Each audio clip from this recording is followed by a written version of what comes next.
I want to take you on a trip to the future, the year 2030. Nokia has unveiled its Technology Vision 2030 and its human augmentation and digital physical fusion, and Nishant is here as we jump into the future to understand more. Thank you for joining us. Glad to be here. So, as we warp into the future, what does human augmentation really mean?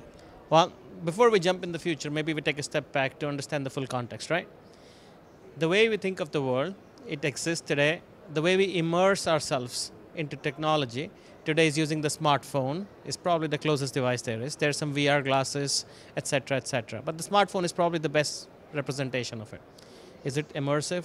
Really not. Then we start to think about what the world would look like in the future, and we've taken a few steps here. And we say that the first step that needs to happen is we need to see digital twins of everything. It could be a digital twin of you or me. It could be of an object, could be of a city, could be of a mine, could be of a mall. That's creating a digital replica of what is physical. The next step is to augment ourselves into that digital reality. And that's what human augmentation is all about. That's about immersing a human into a cyber physical confluence. And that is done using a different set of devices, which we believe will evolve over the next decade.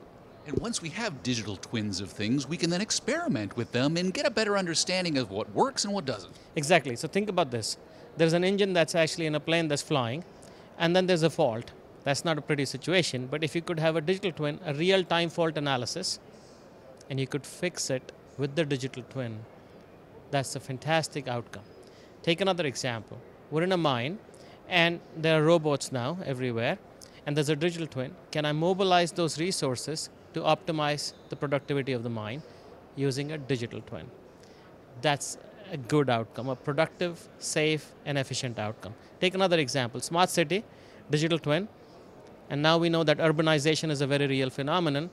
Can we do real-time transport management using a digital twin of a smart city? That's what digital twinning is. Complement it with human augmentation, and that gets us to cyber physical landscapes. Now, between now and then, let's talk about 5G-Advanced, because that's coming in 2025. What does that look like? 5G-Advanced is a very important and critical stepping stone to 6G. 5G-Advanced in 3GPP nomenclature is release 18, 19, and 20. But 5G-Advanced from a use case perspective is a lot about IoT on 5G. It's a lot about uplink. It's a lot about mobility management, sustainable 5G. It's about enterprise coverage.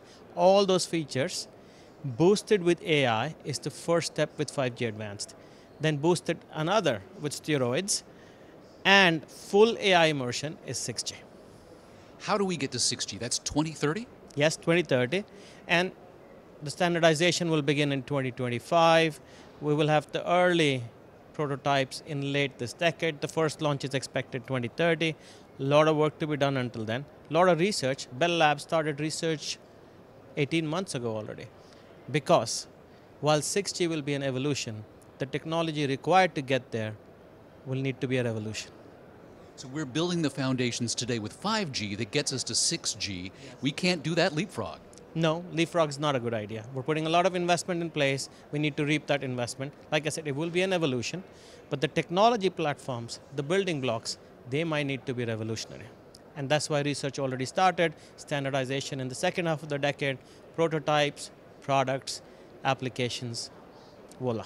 It is going to be a revolution. It's going to be a whole new way of thinking about so many different things by the time we hit that 2030 period.